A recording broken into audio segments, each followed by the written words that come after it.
ይሄን እንድትለቁልኝ እፈልጋለሁ። አንቺ አበርሽ እንዴ? አንተ አይመለከትም፣ ዝም በል። ቲና የካሌብ አባት መልስን እየጠበቅኩ ነው። እና ከቤት ልታባርሪኝ ነው? እንደዛ ነው እያልሽ ያለሽው? ከቤቴ ነው ያልከው? የማን ቤት ነው? ደሞዜ ነው። ልክ ስትፈቺኝ 5,000 ብር አካፍልሻለሁ። እየቀለድክብኝ ነው? ምን አስቀለደኝ ብለሽ? እንደውም ከዚህ ላይ የቤት አስቤዛ ሊቀነስለት ይችላል። እኔ እንደዚህ እንደቀለድክ አትቀርም። ሚስት ነኝ፣ ድርሻ አለኝ። እሺ እኔስ መች ካለች ላይ አካፍልሻለሁ። የሁሉ ገንዘብስ? ግፈኛዋ ሚስት ቲና እብደቷ ቀጥሏል። ቤቱን የግሌ ነው ብላ በማሰብ ጎረቤት ሁሉ መበጥበጥ ጀምራለች። ሲዲውን እስከ ጥግ ድረስ በመልቀቅ ጎረቤት ጭፈራ ቤት በማስመሰል ጎረቤት ሁሉ ረብሻለች። በዚህ የተናደደው ካሌብም ምን እያደረግሽ ነው? ጎረቤት ሁሉ እኮ እየረበሽ ነው ቢላት፣ ቤቱ እኮ የኔ ነው፣ ማንንም አልረበሽኩም። ምን ነው ዛሬ ደግሞ? ከዚህ በፊት ጎረቤት ነበርሽ እንዴ? እሱን አይመለከትህም፣ ቤቴ ነው፣ እንደፈለግኩ መጨፈር እችላለሁ ስትልም ከሱ ጋር እንችልሽ ገጥማለች። ትሁት ጋም ወደ ኪችን በማምጣት ከዚህ በኋላ ትወጫለሽ፣ አባረርሻለሁ በማለት ከትሁት ጋር ዱላ ትጀምራለች። ትሁትም አሁን ከዚህ በርሜል ቆራርጬ ጠቅልዬ ሳላስገባሽ ከዚህ ከቦታ ውጭልኝ በማለት አባራታለች። ኤደንና ቲና ፊት ለፊት ተገናኝተዋል። ነገር ግን ልትወጣ አካባቢ ስለነበረ የመጣችው ቲና አልቆየችም። ወዲያው የካሌብ አባትም ካሌብ በልጄ ተነስ ሸኛት ሲለው ይህንን የማይፈልገው ዳንኤል ደግሞ እኔ ሸኛታለሁ ኤደንን በማለት ተከትሎ ይወጣል።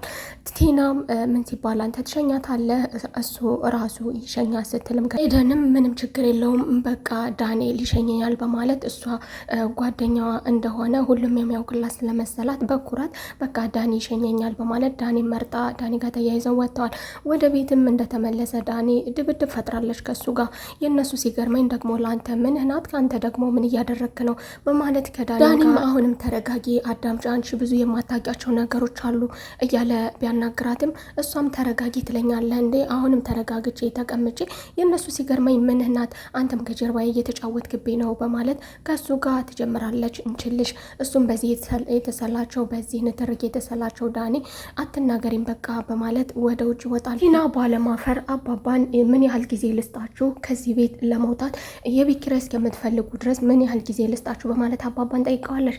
አባባም ደግሞ ቤት እኮ የኔ ነው፣ ወዴት ነው የምንሄደው? ለምንድን ነው ከቤት የምንወጣው ብሎ ሲጠይቃትም አንተ እኮ ቤቱን ሰጥተኛል፣ ከዚህ በኋላ የኔ ቤት ነው። ይህንንም ንግግር ስትነጋገር ከአባባ ጋር ዳንኤል አብሯት ነበረ። ኧረ እባክሽ ቲና ክብርሽን ጠብቂ፣ አትቅለይ፣ ተረጋጊ፣ ምን እያደረግሽ ነው አቁሚ ቢላትም እሷም አባባ ጋር ስትነጋገር ምንም አይነት እፍረትና የታላቅነት ከበረታ እንኳን አይታይባትም። አሁኑኑ ውጡልኝ፣ እስከ መቼ ነው? በልጊዜውን ተናገር በማለት አባባም ደግሞ ጥቂት ጊዜ ብቻ ስጭኝ፣ በቅርብ እንለቅልሻለን። አባባ ከልጅም ጋር ከካሌብ ጋር ልነጋገር ጊዜ ስጭን በማለት እሷም አሳጥሩት ብላ ተመናጥቃ ወደ ውጭ ትወጣለች። ዳንኤልም ኧረ እባክህ አባባ ተናገር፣ እስከ መቼ ነው እንደዚህ የምታደርገው? እንዴት ነው ዝም የምትለው? እንደዚህ የሆነች ነገሩ እኮ ወዳልተፈላጊ አቅጣጫ እያመራ ነው ሲለው አባባም ደግሞ የተናገርኩትን ያልኩህን ጠብቅ፣ ሚስጥር በመጠበቅ ተባበረኝ፣ አንተ የምትናገር ደግሞ ከሆነ ትከስራለህ፣ ስለዚህ ዝም በማለት ተባበረኝ፣ እናገራለሁ ካልክ ደግሞ ኪሳራህን አንተ ታውቃለህ በማለት ዳንኤልን አስጠንቅቆታል። ዳንኤልም ነገሩ እኮ ወዳልተፈላጊ አቅጣጫ እየሄደ ስለሆነ ችግር እንዳይፈጠር ብዬ ነው ቢልም ዝም በል፣ ነገሩ በቅርብ ይቋጫል፣ በቅርብ ጊዜ ከዚህ ሳምንት አይዘልም፣ እናም ደግሞ ከወደ ራሷ እስኪመጣ ድረስ ብሎ ባጭሩ አዘግቶበታል። ቲና ይህንን ሁሉ ነገር እያደረገች ካሌብን እኔ ግን በጸባይ ትጀ ነበረ አንተ ግን አበዛሁ በማለት ደግሞ ጭራሹንም ካሌብ ይቅርታ እንዲጠይቃትና ካሌብን ጥፋተኛ እንደሆነ አድርጋ ትናገረዋለች። እሱም ታዲያ ይቅርታ እንጠይቅሽ ነው እንደፈለግሽው ምነው አበዛሽ ውሳ ስርዓት ያዢ አትበጭብጭኝ በማለት ጥሏት አባ ካሌብን ይመክረዋል። ካሌብ ደግሞ አባዬ ከዚህ በኋላ እኔ ምንም አይነት ተንኮል የምቀጥልበት አቅም የለኝም፣ እኔ ምንም ማድረግ አልችልም በማለት የአባባን ምክር አልተቀበለም። አባባ ደግሞ ቢያንስ አንተ ኤደንን ባትፈልጋት እንኳን እንዳቃጠሉ ለትንሽ ጊዜ አቃጥላቸው፣ የማይሆን ክፉ ሰው ሆኜ ሳይሆን ክፉ ነገር ማድረግ ፈልጌ ሳይሆን እሷ ግን በሚገባ ክፋቷን አሳየችኝ፣ የገደለችኝ መስሏት ዊልቸር ላይ ተቀምጬ ክፋቷን ሁሉ እንድመለከት አደረገችኝ። እናም ለዛም ነው እንደዚህ ባልመለከት ኖሮና ዝም ብል ኖሮ እሷ ያደረገችውን ተቀብዬ ትሁት ኖሮ ደግሞ እናም ጤናማ እንደሆንኩ ባሳያት ኖሮ ትጨርሰኝና ይህንን ሁሉ ክፋቷን እንዳላይ እገደር ነበር። ስለዚህ የተፈጠረውን ነገር በሙሉ በመረጋጋት በማሰብና እኔ እየሄድኩበት ያለሁት ሂደት ምንም አይነት ክፋት የለውም፣ ቢያንስ እንድንድን ያደረገን የኔ ዝምታና የትሁት ጀግንነት ነው። ስለዚህ ተረጋጋ በማለት ልጁን ከመከረው በኋላ በላሁን እንግዲህ ወደ ቤት በመመለስ አንተ ደግሞ የምታይበት ቦታ ላይ አስቀምጥላት በማለት የባንኩን አካውንት በሙሉ ገንዘቡን ካስተካከሉ በኋላ እሷ የምታገኝበት ፊት ለፊት ቦታ ላይ እንድታስቀምጠው ብሎ ይነግረዋል፣ ይመክረዋል። ዳኒም ወደ ትሁት በመሄድ እውነታውን እያወቀ ትሁትን እንግዲህ ከቤት ሰራተኝነት ወደ ቤት ባለቤትነት የምትሄጂው አንቺ ነሽ የካሌብ ተወዳጅ በማለት ይቀልዳል። እሱ ግን ውስጡ ያላመነበት ነገር መሆኑን ያውቃል። ያመነበት ነገርና እየሄደ ያለው ነገር ኤደን ጋር እንደሆነ ቢያውቅም ነገር ግን ደግሞ ትሁትን አጉል ተስፋ ላይ ለመጣል ሁላቸውንም ለማዘናጋት በሚሞክረው ድርጊት አሁን ደግሞ ወደ ትሁት ወደ ኪችን በመሄድ ይህንን ብሏታል። ትሁትም ደግሞ ባከን የማይሆን ነገር አትቀልድ፣ ራስን እውነታውን እያወቅ የማይሆን ነገር አትናገር። እሱም ከዚህ በፊት ካሌብን በመሄድ ቲና እንደምትወደው እየተናገረ ያዘናጋል። ቲና ውጭ እንዳያስብ እንዲሁም ደግሞ ወደ ኤደን እንዳይሄድብን ነበር ይህንን ወጥመድ ያደረገው።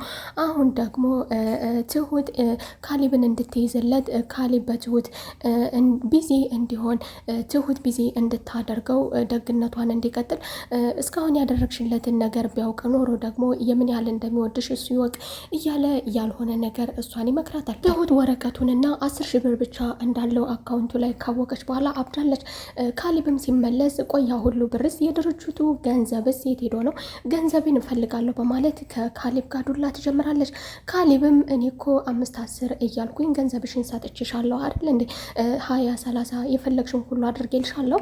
እሷም ደግሞ ይሄ ብቻ አይደለም ለኔ የሚገባኝ ገንዘብ እፈልጋለሁ፣ ስፋታ የድርጅቱንም ገንዘብ ሁሉንም ገንዘብ አካውንት ላይ መኖር ያለበት ገንዘብ ይሄ ብቻ አይደለም በማለት ከሱ ጋር እንችልሽ ገጥማለች። እሱም ደግሞ ያለኝ ገንዘብ ደሞዜ ይኸው ብቻ ነው፣ ከዚህ ሌላ የለኝም፣ ያለኝን ደግሞ ሰጥቼሻለሁ። እሷም ደግሞ ድርጅቱስ? እሱ ደግሞ ድርጅቱ እኮ የኔ አይደለም፣ የኔ እንዳልሆነ ደግሞ የአባቴ እንደሆነ ጠንቅቀሽ ታውቂያለሽ። ስለዚህ በማይሆን ነገር አትከራከሪኝ። በዚህ የተናደደች ቲና ወደ ዳንኤል በመደወል ጉድ ሆነናል ትለዋለች። ተገናኝተን እንድናወራ እፈልጋለሁ በማለት ከዳኒ ጋር ትቀጣጠርና ወዳለበት ቦታ ትሄዳለች። አባባም ከቤት ሲመጣ ቆይ ምን አለችህ? ምን ተፈጠረ? እሱም ያደረገችውን ነገር ይነግረዋል። እና አሁን ወዴት ሄዳ ነው? አሁን ወደ ግብረ አበሯ ወደ እሱ ሄዳ ይሆናለች ወራዳ ተባብለው፣ እሷ ደግሞ ዳንኤል ጋር እንደሄደች ጉድ ሆነናል፣ እቤት ስመለስ ምንም አይነት ገንዘብ እንደሌለው አካውንቱን አወኩኝና 10 ሺህ ብር ብቻ ነው ያለው ትልና ለዳንኤል ትነግረዋለች። እሱም ተረጋጊ የምልሽ ለዛ ነው፣ ብትረጋጊ ኖሮ ሁሉንም ነገር ታውቂው ነበረ። እሱም አሁንም ድረስ ደግሞ ተረጋጊ እያልከኝ ነው ማለት ነው። ዳንኤል ምንድን ነው እያደረግ ያለው? እሱም ብትረጋጊ ኖሮ እኮ ሁሉንም ነገር ታውቂው ነበረ። ቲና ምንም ነገር የምረጋጋው ነገር የለም፣ ከዚህ በኋላ እሱ እንደሰራልኝ እኔ እሰራለታለሁ እያለች እየተመናቀረች ወደ ቤት ትሄዳለች። ዳንኤልም እየተከተላት ነበር። እንድትረጋጋ የማይሆን ነገር አታድርጊ፣ ብትረጋጊ ኖሮ እኮ ሁሉንም ነገር ትመለከችው ነበር። ቲና ወደ ቤት እንደተመለሰች ከካሌብ ጋር ነገር ታነሳለች። አሁን ገንዘቡን በገዛ ፈቃድ ትሰጠኛለህ አትሰጠኝም? ከድርጅቱ የሚገባኝን ትሰጠኛለህ አትሰጠኝም? በማለት ከሱ ጋር ንግግር ትጀምራለች። እሱም ደግሞ ምን እንዳደርግ ነው የምትፈልጊው? ያኮ የአባዬ ንብረት ነው የኔ አይደለም፣ ስለ ድርጅቱ እኔ የሚያገባኝ ነገር የለም ሲላት፣ በዚህ የተናደደችው ቲና እንደሰራህልኝ እኔ ሳልሰራልህ ነው በማለት ቡል እያለች ከሳሎን ተነስታ ወደ መኝታ ክላስ ትሄዳለች። ወደ መኝታ ክላስ አካሄዷ ስላልተመቸውና ስላሰጋው አባባ ተከትሎ ወደ መኝታ ክላስ በመሄድ ቁም ሳጥኑን በመክፈት ያስቀመጣቸውን ወረቀቶች አንስቶ ወደ ሳሎን ይመጣል። ወደ ሳሎን ሲመጣ ካሌብ ደግሞ አባዬ ምንድነው ያመጣኸው? ለምንድነው ወደዛ ሄድከው ሲለው እሷ እዛ ውስጥ ልብሷን እየሰተረች ነው። ተናዳ ደግሞ ምናልባት ቁም ሳጥኑን ሰብራ ወረቀቱን ይዛብኝ ብትሄድና ችግር ውስጥ ብትከተኝ ብዬ ነው ሲለው፣ ብትወስደው ወረቀቱን ምን ታመጣለች? ምን የምታደርግ ይመስልሃል ሲለው፣ ምንም ባታመጣም ነገር ግን ችግር ውስጥ መግባት የለብንም፣ ከዚህ ሁሉ ብሰትር መልካም ነው ያልኩትን ይዤ መጥቻለሁ በማለት አባባ ወረቀቱን ሰትሮ ይዞ መጥቷል። ዳንኤልም እሷን ተከትሎ ወደ ቤት በመምጣት ወደ ኪችን ወደ ትሁት ጋር በመሄድ ቆይ ግን ምን እያደረገች ነው? እንዴት ናት ቲና? የማይሆን ነገር የምታደርግ እየመሰለኝ ነው፣ ፈርችን የመጣሁት ይላታል። እሷም ደግሞ እስካሁን የተፈጠረ ነገር የለም፣ እኔ እስካሁን ቡና እያፈላሁ ሳሎን ነበርኩኝ፣ አሁን ግን የሆነ የምታደርገው ነገር ያለ ይመስለኛል። ቲና ትክክል አይደለችም፣ እንድትረጋጋ ብትመክራት ብትለውም እሱ ግን ስላልተረጋጋች ነው ተከትያት የመጣሁት እያለ ከትሁት ጋር ያወራል። ትሁትም እኔ ጆሮ ጠቢ አይደለሁም፣ ምንም እንዳደረገች የሚማቀው ነገር የለኝም፣ ነገር ግን የተረጋጋች አይደለችም በማለት ወሬውን እዚህ ጋር ቋጭታበት ወደ ኪችን ትሄዳለች። እሱም ደግሞ ኪችን ስለነበረች ከኪችን ወደ ሳሎን፣ እሱም ወዴት ነው ሲላት እሷ እንዴ ቡና እኮ እያፈላሁ ነው ወደዛ መሄድ አለብኝ ስትለው እሱም ተነስቶ ወደ ሳሎን ይሄዳል። አልረጋጋ ያለችው ቲና አባባ ደግሞ ልብሷን እያዘጋጀች ነው፣ ልትሄድ ነው መሰል፣ ቤቱን ጥላ ልትወጣ ነው መሰል ያለላት ቲና ደግሞ በራሷ ምርጫ የሁላቸውንም ልብስ በአንድ ትንሽዬ ሻንጣ በማድረግ አምጥታ ወሩራላቸዋለች። ይሄ ነው ልብሳችሁ፣ ከዚህ በኋላ ምን ትቀበሉ፣ ቤቴን ለቃችሁ እንድትወጡልኝ በማለት ጊዜም ቀንም ሳትሰጣቸው መንጠቃቸዋለች። የዛሬው ክፍል ይህንን ይመስል ነበረ። በቀጣይ ተመልሰን እስከምንገናኝ መልካም ቆይታ